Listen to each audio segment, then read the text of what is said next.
안 짓습니다. 광야에서는 농사를 짓지 않습니다. 그러니까 이것은 가나안 땅에 들어갔을 때의 이야기죠. 정착하지 않은 사람은 농사를 할 수 없는 거예요. 행위와 나그네로 사는 사람은 목축업을 할 수밖에 없죠. 예, 그러는 거예요. 이제 이런 것도 잘 성경 읽을 때는 기본 개념을 아셔야 되는 거예요. 수장절을 지키라. 이는 네가 수고하여 이룬 것을 연종이라는 것은 그 해의 끝을 말하는 거예요. 밭에서부터 거두어 저장함이니라. 너희 모든 남자는 매년 3번씩 주 여호와께 보일지니라. 이렇게 된 말씀이 지금 출애굽기 34장에서 더 간략하게 요약되어져서 오늘 우리가 읽었어요. 하나님은 이스라엘 자손이 매년 지켜야 할 7절기를 원래 정하셨으나 6월절, 무교절, 초실절, 즉 맥추절, 그 다음에 77절, 오순절, 나팔절, 속죄절, 장막절, 수장절 혹은 초막절이라고도 그래요. 장막절은 이며 첫 해가 시작되는 아비벌의 6월절 해질녘부터, 자, 이 말은 에덴 동산 밖으로 쫓아내신 그것을 기념을 해야죠. 에덴 동산 밖으로 쫓아내신 그 첫날을, 그 해, 첫달, 첫날을 기념을 대대로 해야 되는 것은 애굽에서 출애굽시킨 첫해, 첫달, 첫날을 대대로 기념하라 라는 말이다 이 말이에요. 야, 그것은 왜 그래요? 그것이 저주일 것 같으면 대대로 기념할 필요가 있어요, 없어요?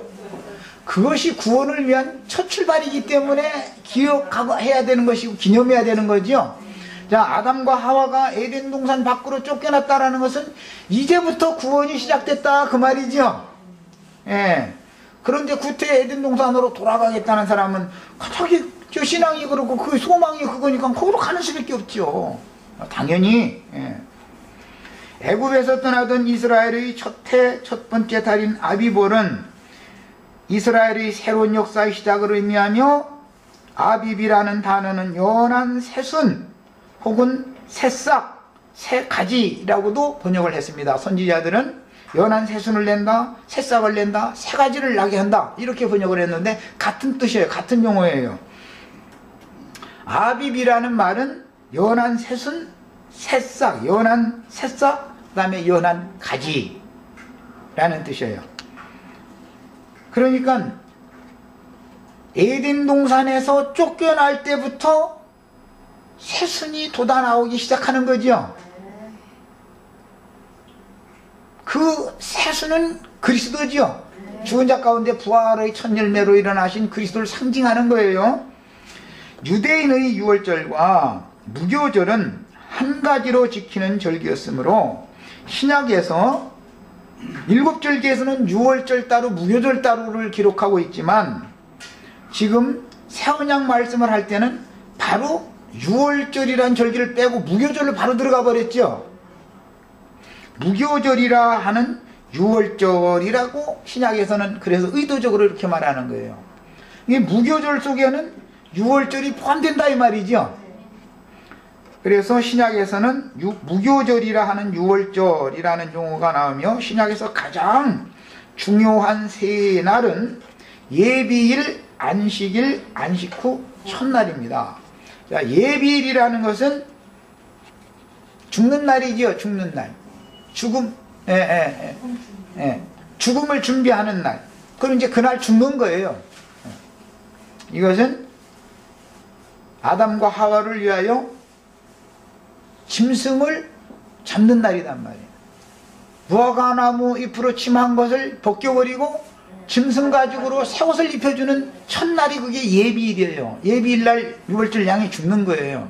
그 양으로 나귀는 반드시 대속을 받아야 되고, 그 양으로 대속받지 않은 경우에는 그 목을 다 꺾어버려야 된다. 이게 율법이에요. 그 다음에 안식일이라는 것은 장사된 날이죠. 그 다음에 장사된 날은 아담과 하와를 위하여 짐승이 죽고 장사됐다 이거예요. 그 다음에 안식 후 첫날은 에덴 동산 밖으로 쫓겨나는 날이에요. 네. 무덤에서 나오는 날이요. 에덴 동산은 무덤이죠. 죽은 자들이 무덤이에요. 거기는 뱀의 소굴이 됐어요. 독사굴이에요. 거기가. 거기 나와야 된단 말이에요. 예.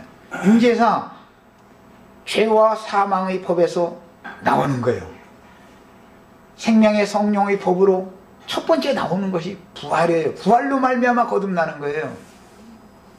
우리의 구속 곧 지난 죄들의 사면을 받는 것을 기념하는 첫 번째 절기인 유월절에 우리의 모든 죄들을 대신 지고 형벌받으신 예수님의 죽으심을 기념하는 절기가 유월절이었습니다.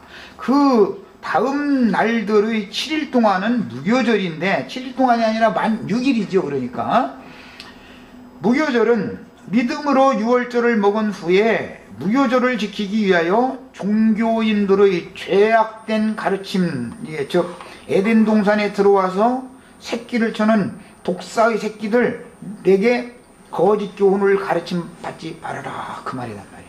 에덴 동산에서 일단 쫓겨난 사람은 이제는 그곳에서 쫓아내신 하나님이 친히 그들을 말씀으로 인도해 갈 거니까 그 땅에서 속살거리던 뱀의 말에는 귀를 기울이지 말아라, 그 말이야. 에덴 동산에 나왔으니까 이제 왜 뱀이 여자를 깨고 남자에게까지도 금령의 과실을 먹게 한 것은 거짓말이죠. 처음부터 살인하는 자여 거짓의 야빈 마귀 말이다 이게. 그 말을 들으면 너는 죽는다 이거. 지금부터는 그 말 듣지 말아라. 그것이 무교절이에요.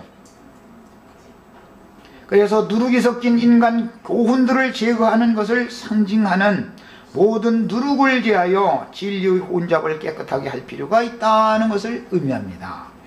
제사장들이 진리를 바르게 전파해야만 이스라엘 백성들의 신앙 양심이 청결하고 그 마음이 건전해져서 신앙 생활이 진리를 따라 성령의 열매를 맺는 것이므로 말씀을 가르치는 직분을 맡은 자들은 특별히 누룩을 섞지 않은 순수한 진리의 증거를 하는 것이 매우 중요합니다. 반드시 뱀은 거짓말만 하는 게 아닙니다. 90%는 하나님의 말씀이에요. 조금 섞는 거예요. 그래가지고서는 사람의 영혼을 부패케 만들어버리는 거예요. 썩어서 죽고 썩게 만드는 거예요.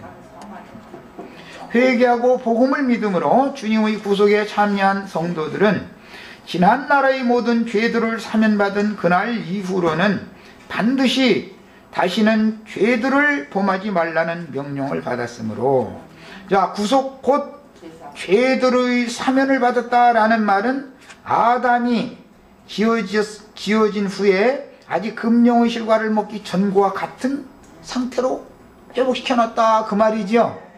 의롭다 하심을 받았으니까. 예, 금령의 실과를 아직 먹기 전의 상태가 뭐예요? 구속받은 상태다. 구속만 받아가지고서 끝나는 게 아니죠. 그 집을 소지하고 수리해 놓으면 7 귀신들을 가지고 들어와서 처음보다도 더 나쁘게 해물 수가 있어요. 지금 이것이 얼마나 비밀인지를 아셔야 돼요. 예, 구속만 받은 것이 다가 아니에요. 그래서 6월절만 날마다 기념하는 것은 너무너무 어리석은 짓을 하는 거예요.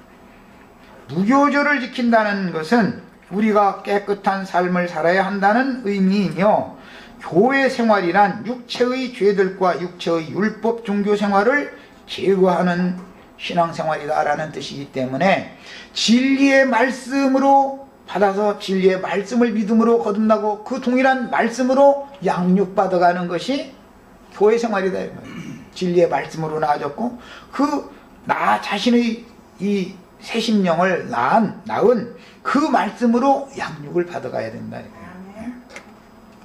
그리고 나서 이제 양육을 받되 젖만 먹는 어린아이 신앙을 빨리 벗어나서 단단한 식물을 먹을 수 있을 때 비로소 하나님이 말씀하시는 선과 악을 분별할 수 있게 되는 거예요. 이렇게. 그렇게 되면 이제는 마귀가 선악과를 먹으라고 해도 안 먹죠. 이제는 그 전에는 선악과를 먹을 확률이 여전히 있는 거예요. 더구나 진리의 말씀으로 나아져서 진리의 말씀으로 청년 이상이 되도록 자라는 것이 무언지도 모르는 사람들은 당연히 마귀의 말이 더 달콤하지 하나님의 말씀이 달콤하게 들리지 않는 겁니다.